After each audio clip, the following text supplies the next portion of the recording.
The delivery driver asked Claire Morgan twice if she was sure. On his trailer were 612 saplings, so bare and gray they looked like kindling. Behind them, 46 acres of western Oklahoma wheat ground were blowing east one handful at a time. Claire had spent most of her savings on those trees. Her sister thought she had panicked. Her father thought she had chosen the wrong year. And Wes Talbot, the farmer across the road, lifted one sapling by its roots and said, "You paid for sticks." Claire took it from him, lowered it into the first hole, and covered the roots with dark compost. Because those dead-looking sticks were not dead. They were grafted jujube trees, and Claire believed 5 acres of them could do what 46 acres of wheat no longer could. Not by producing more, by refusing to start over every spring. 3 years later, the farm was still in the family, but the trees were only part of the reason. To understand what Claire changed, you have to understand the cycle she came home to break. Claire grew up on Morgan Farm, outside a town small enough that everyone recognized Dale Morgan's red grain truck. Her father had planted wheat there for 34 years. As a girl, Claire knew the farm by sound, the cough of the diesel tractor before sunrise, the slap of a screen door in a south wind, the hollow rush of grain moving into a metal bin, and every June, the dry clicking of wheat heads against her jeans as she walked the edge of a field. She loved the place. She just did not trust it. One hailstorm could flatten a crop. One broken pump could erase a month. One weak market could turn a full grain bin into a loss. So after high school, Claire left for Tulsa. She became a purchasing manager for a regional hotel company, where her work was almost the opposite of farming. She compared suppliers, negotiated contracts, tracked waste, built backup plans. And every other Friday, a paycheck arrived whether it rained or not. For 17 years, that felt like safety. She came home on holidays, usually carrying groceries her father insisted they did not need.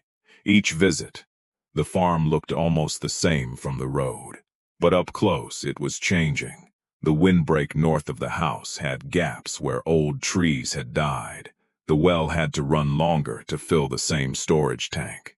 The topsoil near the west fence had turned pale and powdery, and the wheat came up unevenly, green in the low places and thin on the rises. Dale always gave the same answer when Claire asked about money. "We'll get through this year." For a long time he did. Then, during harvest, Dale had a small stroke. He survived. He could walk. He could talk. But his right hand remained weak, and his doctor told him the days of climbing equipment and wrestling irrigation pipe were over. 2 weeks later, Claire sat at the kitchen table with her father and her younger sister, Rachel. Between them was a yellow folder holding tax notices, repair estimates, seed bills, and an offer from a cattleman who wanted to buy the entire property. The farm had lost money 4 of the previous 5 seasons. The main well needed a new pump. A tractor loan was still open. Rachel wanted to sell before the next bad year decided for them. She was not cruel. She was tired of watching their father protect a place that no longer protected him. Dale said very little. Claire read every page in the folder. Then she looked through the window at the west field. The ground was bare except for wheat stubble cut close to the soil. A ribbon of dust moved along the fence like something alive. Claire asked for 36 months. Rachel stared at her. "To do what? I don't know yet. That is not a plan." "No," Claire said. "It's time to build one." Her sister pushed the purchase offer across the table. "You have a career in Tulsa. I can leave it. You have never run this farm." "I know." Dale finally looked up. His voice was quieter after the stroke. "What are you trying to save, Claire? The land, or the way I farmed it?" That question stayed with her, because they were not the same thing. For the first few weeks, Claire attacked the obvious problem: water. Wheat needed moisture at the right moment, across almost every acre, and the farm could no longer count on that. She researched sorghum, millet, cowpeas, herbs, and native seed. She called extension offices. She visited small farms. But the more she studied, the less she believed a simple crop swap would be enough. The farm was losing more than yield. It was losing structure. Claire paid for soil tests and an infiltration check. The results were blunt. Organic matter in the weakest field was below 1%. A compacted layer sat several inches beneath the surface. Rain hit hard soil, spread sideways and ran toward the ditch. After harvest, long stretches of ground stayed exposed to wind. The farm did not only need a crop that could survive dry weather. It needed something that could stay. Something with roots in the ground after harvest. Something that did not force the family to borrow, plant, cut, and return to bare soil every single year. That changed Claire's question. She stopped asking, "What can replace wheat on 46 acres?" She began asking, "What can make 5 acres valuable enough to carry the rest while the soil recovers?" The answer came in a bowl at a produce market in Oklahoma City. The fruit looked like small brown apples. Claire bit into one. It was crisp, lightly sweet, and dry enough that it did not drip down her hand. A sign beside the bowl said fresh jujube. Claire had heard of dried red dates used in tea and cooking, but she had never seen the fruit growing. She spent the next month learning everything she could. Jujube trees were not magic. Young trees still needed water. They could be damaged by poor planting, rodents, hard freezes, and neglect. But once established, many varieties handled heat and lean soil better than the orchard crops Claire had first considered. The fruit could be sold fresh while crisp. It could also be dried, sliced for tea, cooked into preserves, or stored longer than delicate berries. Most important, the tree remained. It did not disappear at harvest. Its roots stayed in the soil. Its branches slowed wind. The ground beneath it could stay covered. Claire did not see a miracle crop. She saw a permanent framework. Before ordering a single tree, she built the business backward. That was the skill farming had never taught her, but purchasing had. Who would buy fresh fruit? Who already understood it? How much would spoil? What could be dried? What work would have to be done by hand? What happened if the first crop was small? Claire spoke with 2 nursery owners, an orchard grower in Texas, specialty grocers in Oklahoma City, and a woman who sold dried fruit at regional markets. She filled a binder with notes. Then she chose 5 acres on the south side of the farm. Not the prettiest ground, the most manageable. She planned wide rows so a small tractor could pass between them. She laid drip irrigation instead of flooding the field. She spread compost only where it could do real work. She placed thick wood chip mulch around each planting zone. Between rows, she seeded a mix of rye, clover, and warm-season grasses to keep the soil covered. Along the north edge, she began rebuilding the windbreak with native shrubs and hardy trees. Her father watched the plan take shape on the kitchen table. "You're giving up a lot of space between rows," he said. "I'm buying protection." Protection doesn't go in the grain bin. Neither does topsoil once it reaches the county road. Dale looked at her for a moment. Then he pulled the plan closer. By March, the trees arrived. 612 of them. Dormant, bare root, tied in bundles. Word traveled before the delivery truck left the driveway. Wes Talbot came over in dusty coveralls and picked one up. He turned the thin trunk in his hand. No leaves, no fruit, no sign of life except a pale scratch of green beneath the bark. "This is the big idea. Part of it." "What are they?" "Jujubes," he frowned. "Never heard of them. That doesn't mean nobody has." Wes looked across the 5 acres marked with stakes. "You could drill wheat across this field in an afternoon, I know, and instead, you're planting sticks one hole at a time." "Yes," he handed the tree back. "You paid for sticks." Claire smiled. "Come back in August." Planting took 11 days. Claire hired 2 teenagers, recruited Rachel for 1 weekend, and worked beside her father whenever his strength allowed. Each tree had to be kept damp, set at the correct depth, watered in, protected from rabbits, and tied loosely to a stake. Dale could not carry much, but he sat on the tailgate and checked graft unions while Claire planted. At first, he corrected everything. Then, little by little, he started asking questions. Why were the mulch rings so wide? Why not disc the row middles? Why plant clover where it might compete? Claire answered when she knew. When she did not, she said so. That mattered to Dale. He had spent a lifetime around people who treated certainty like proof. Claire treated uncertainty like a reason to measure.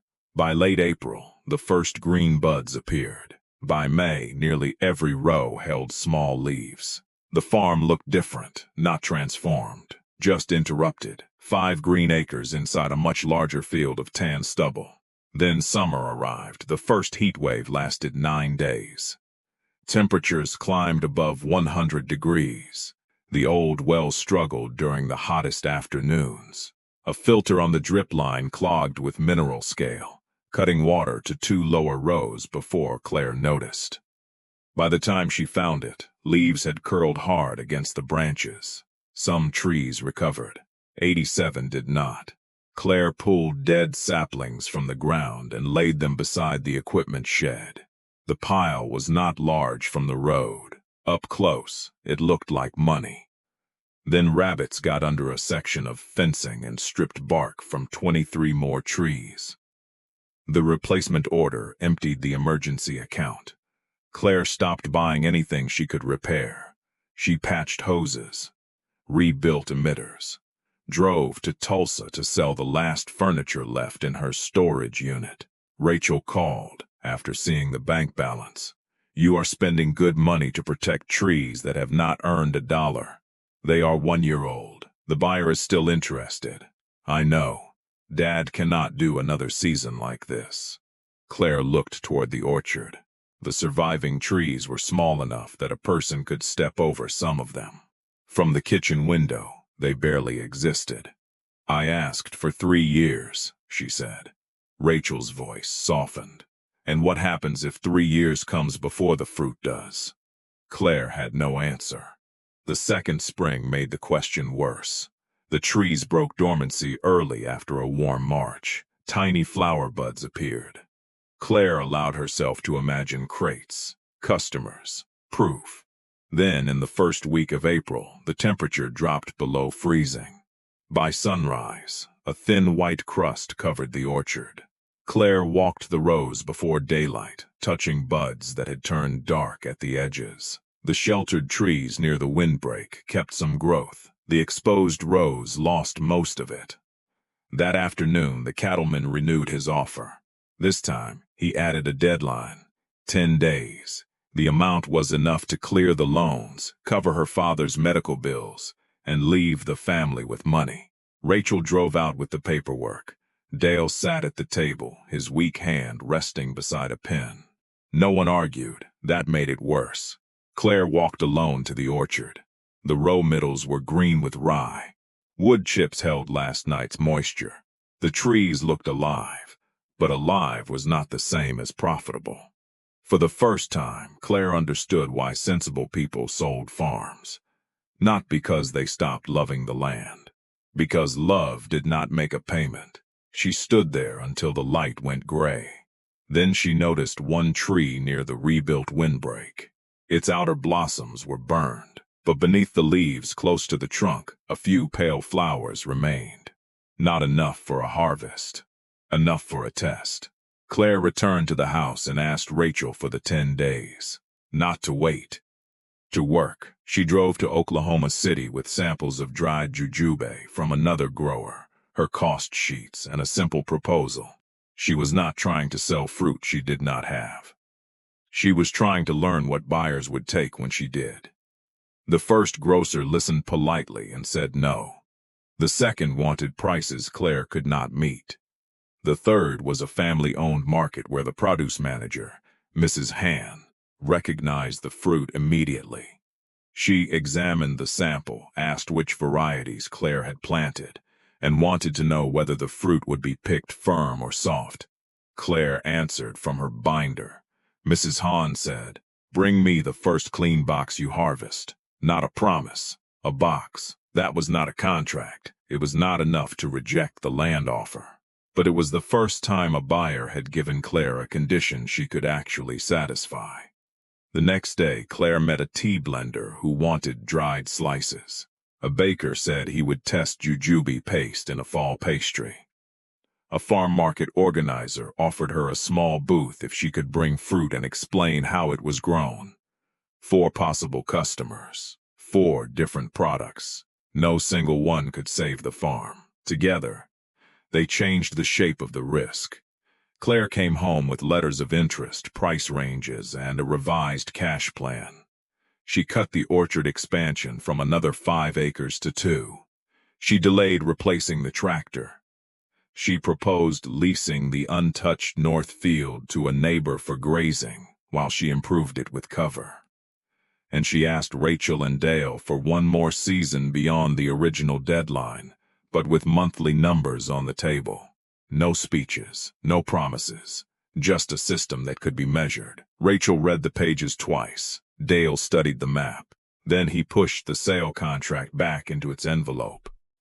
1 season, he said. That summer, the trees did not suddenly become an orchard from a magazine. They grew unevenly. Some leaned after storms. Some put their energy into roots and barely added height. Claire replaced emitters, pruned damaged wood, and learned to read each row by the color of its leaves. She also changed the way she managed the ground. Instead of mowing every alley short and clean, she let the cover grow higher during the windiest weeks. She rolled it down when it began competing for moisture. She added compost in narrow bands. She stopped driving across the orchard after rain. She installed simple moisture probes at 2 depths so she could water the roots, not the calendar. Dale called the probes city gadgets. Then he started checking them before breakfast. The first real fruit appeared in late August. Not crates, handfuls, small, green and hard. Over the next weeks they turned yellow, then mottled brown. Claire picked one and carried it to the porch. Dale bit into it. The fruit snapped like a small apple. He chewed slowly. "Well," he looked toward the orchard. "Tastes like it learned to live here." Claire laughed for the first time in days. The first marketable harvest weighed 38 pounds. That was all. Less than 1 good crate from a mature orchard. Claire washed the fruit, sorted it by hand, and drove it to Mrs. Hahn. The produce manager opened the box. She picked up 1 fruit, checked the skin, and bit into it. Then she moved the entire box to the front of the produce section. "Next year," she said, "bring more." Claire sold the remaining fruit at the Saturday market. Most people had never seen a jujube. She cut samples, explained the texture, showed photographs of the orchard. By noon, the fruit was gone. More important, people wrote down their email addresses for the next harvest. The following season, the farm finally began to behave like the plan. The older trees produced more. The protected rows outperformed the exposed ones. The tea blender bought dried slices. The baker used jujube paste in hand pies. Mrs. Hahn took weekly boxes. Claire opened the orchard for 2 pick-your-own mornings and expected 20 families. More than 100 people registered. Children carried small buckets between the rows. Older visitors recognized the fruit from places their families had lived years before. Some bought fresh fruit. Some bought dried tea packs. Some stayed to ask why there was clover beneath the trees and wood chips around the trunks. Claire realized she was not selling 1 crop. She was selling several forms of value from the same rooted system. Fresh fruit, dried slices, tea ingredients, preserves, harvest visits, and eventually cyanwood and young grafted trees for growers who wanted to test their own small plots. But the proof Dale cared about was not on the sales sheet. It was under the mulch. One afternoon after a hard rain, he called Claire to the south row. The old wheat ground beyond the orchard had sealed over. Water sat in shallow tracks. Inside the orchard, the surface looked rough and dark. Dale pushed his fingers beneath the wood chips. The soil underneath was cool, moist, crumbly enough to break apart without turning to dust. A beetle moved through the residue. Then an earthworm curled away from the light. Dale held a handful of soil in his weak right hand. For years, that hand had been the thing he noticed first. What it could no longer grip. What it could no longer lift. Now he looked at the soil instead. "This used to come up in plates," he said. Claire nodded. "It still does outside the managed rows." Dale closed his fingers around it. "Not here." Follow-up tests showed the same direction. Organic matter was rising in the planted strips. Water entered the soil more evenly. The living alleys reduced bare ground. Wind still crossed the farm, but it no longer found 5 open acres waiting to leave. The changes were not uniform, they were not finished, and the jujube trees had not healed 46 acres by themselves. The improvement came from the system around them. Permanent roots, covered soil, targeted compost, controlled traffic, careful water, and a crop valuable enough to pay for that slower work. Wes Talbot noticed before he admitted it. He drove over one October and stood beside the row where he had once held a bare root sapling. The tree was now taller than Claire. Its branches carried clusters of reddish-brown fruit. Wes picked one after she nodded. He bit into it, then looked down at the ground. "What happened to all the dust?" "Still here," Claire said. "Where it belongs." He pushed his boot under the mulch. "How thick did you put this?" 4 inches to start." "What about mice?" "We keep the mulch away from the trunks and check the guards." He looked across the green row middles. "You don't disc any of this." "Not unless I have a reason." Wes chewed the rest of the fruit. Then he asked the question Claire had waited 3 years to hear. "Who sold you these trees?" "By the next spring." Wes had not planted jujubes. He did something more important. He rebuilt part of his windbreak, stopped leaving one field bare after harvest, and planted a permanent strip along the road where his soil always drifted first. The lesson moved without copying the crop. At the end of Claire's 4th year, Morgan Farm was no longer listed for sale. The jujube orchard had expanded from 5 acres to 9, but Claire refused to grow faster than the market. The northern fields stayed in cover and seasonal grazing. A small wheat plot remained, mostly because Dale was not ready to let it disappear. Rachel managed online orders during the 6 busiest weeks of fall. She was better at customer messages than Claire and reminded everyone of it. Dale walked the rows each morning with a cane and a pocket notebook. He recorded bloom dates, wind damage, moisture readings, and the first day each variety changed color. The hotel company in Tulsa had taught Claire to reduce waste and diversify suppliers. The farm taught her something the office never had. A business could be efficient and still be fragile if it had to rebuild itself from zero every year. The old wheat system had demanded a new bed each spring: seed, fuel, fertilizer, water, market price, weather. Everything had to go right inside one season. The orchard changed the math. The same roots produced again. The same mulch protected again. The same windbreak slowed another storm. The same customers returned and brought others. One harvest did not save the farm. Several ordinary harvests, stacked on the same living foundation, did. Claire kept one of the original dead saplings behind the workbench in the barn. It was one of the 87 trees lost during the first heat wave. The roots were dry. The graft had failed. It was not a trophy. It was proof that the plan had not worked because every tree lived. The plan worked because Claire measured failure, changed the weak parts, and kept the system moving. Visitors sometimes asked why she kept a dead tree. She told them it reminded her what the farm used to do. Plant, risk everything, lose, start over. Then she would take them outside, past the old wheat field, past the repaired windbreak, into rows of trees holding fruit above living ground. For generations, Morgan Farm had begun again every spring.